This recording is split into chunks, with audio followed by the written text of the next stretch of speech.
welcome to this explainer. Today, we're unlocking some seriously practical, timeless strategies for modern resilience. We're diving deep into Chapter 6 of a fascinating September 1987 lecture called Method of a Bright Life. And what's so incredible about this source material is how it speaks directly to the core anxieties we are all still dealing with today. It literally gives us a mental roadmap for navigating everything from tiny daily setbacks to total, overwhelming burnout. So, be honest with yourself for a second. Have you ever felt like just one single failure could completely ruin your entire life? It's a heavy question, right? But we all know that modern struggle. It's that intense, suffocating anxiety we feel when all our hopes, our entire sense of self-worth, are tied up in one very fragile outcome. If that one thing breaks, well, we feel like we break right along with it. But the text we're unpacking today actually offers a brilliant framework for dismantling that exact fear. To help build that resilience, we're going to walk through 4 progressive mindset shifts today. First, dispersing life's risks. Second, every day in RBI.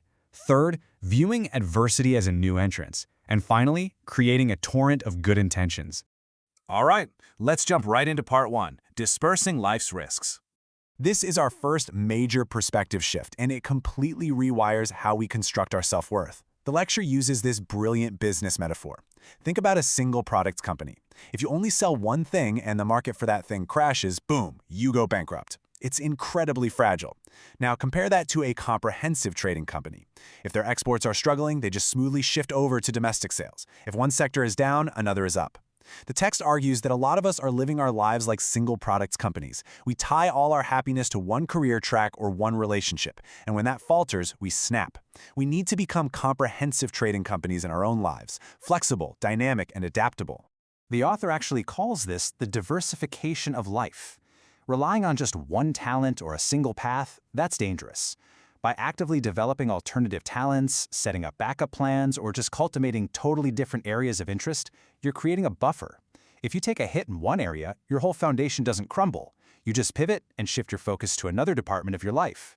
So the huge takeaway here is to actively diversify your life's portfolio. You've got to cultivate multiple avenues for happiness. Have a plan A, for sure, but also a plan B, and hey, a plan C. By doing this, a single failure is absolutely never fatal. It's literally just a temporary dip in one sector of your otherwise thriving personal enterprise. Moving on to our second shift, taking us from the big picture down to the daily grind. Every day in RBI. To handle our day-to-day fears, the text brings in a fantastic baseball analogy. We really need to stop obsessing over our strikeouts.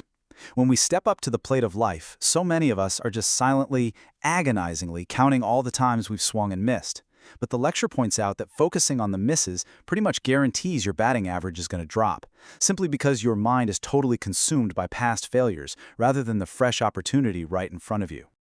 Okay, so how do we fix this? Well, first, stop dwelling on the misses. Second, and I absolutely love this point, stop borrowing anxiety from the future. So many of us torture ourselves over future troubles that haven't even happened yet. Instead, the strategy is to focus purely on accumulating daily hits. In baseball, an RBI is a run batted in. You contributed to the score. You need to acknowledge every single RBI you score today. Seriously, no matter how tiny it seems. Because the profound magic of this mindset lies in the number 1. That is literally all it takes. You just need to make one positive effort, score one small hit every single day. You don't need a grand slam. You just need one RBI today.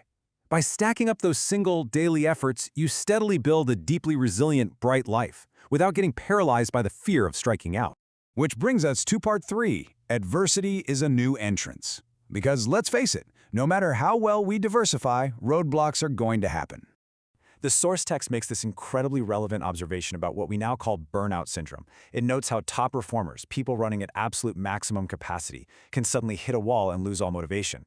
And the takeaway here is vital. When you are completely depleted, it is not a sign of weakness. Actually, scratch that. It's a massive flashing sign that you must grant yourself a vital recharging period. Sometimes just maintaining the status quo while you rest is the most productive thing you can possibly do. But what about when we're right in the middle of a crisis? When you feel trapped in a painful situation, human instinct screams at us to panic. We frantically search for the nearest exit door just to escape the discomfort. But the lecture challenges us to completely flip that script. What if the hardship you are facing isn't a trap you need to escape? What if it's actually a doorway to something else entirely? This introduces a profound concept the author calls Komyo Tenkai, which roughly translates to a bright shift in perspective. The idea is that simply rotating how you view a problem reveals entirely new facets. Adversity isn't just some random punishment, it's a necessary trial designed to polish your soul. When you stop frantically looking for the exit and instead look for what the problem is trying to teach you, the obstacle itself literally becomes a new entrance to a higher path. All right, let's head into our fourth and final section, Torrent of Good Intentions. We've talked a lot about personal resilience, but how do we interact with the negativity and the sheer malice of the outside world? To understand this, we have to look at a core spiritual concept from the lecture, inner divinity. The text argues that despite all our societal conditioning and the materialistic world we live in, every single person possesses an inherent, brilliant light within them. It might be covered in dust or totally forgotten for a while, but it is never truly lost.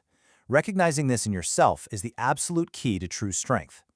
And this brings us to the ultimate empowering message of the explainer.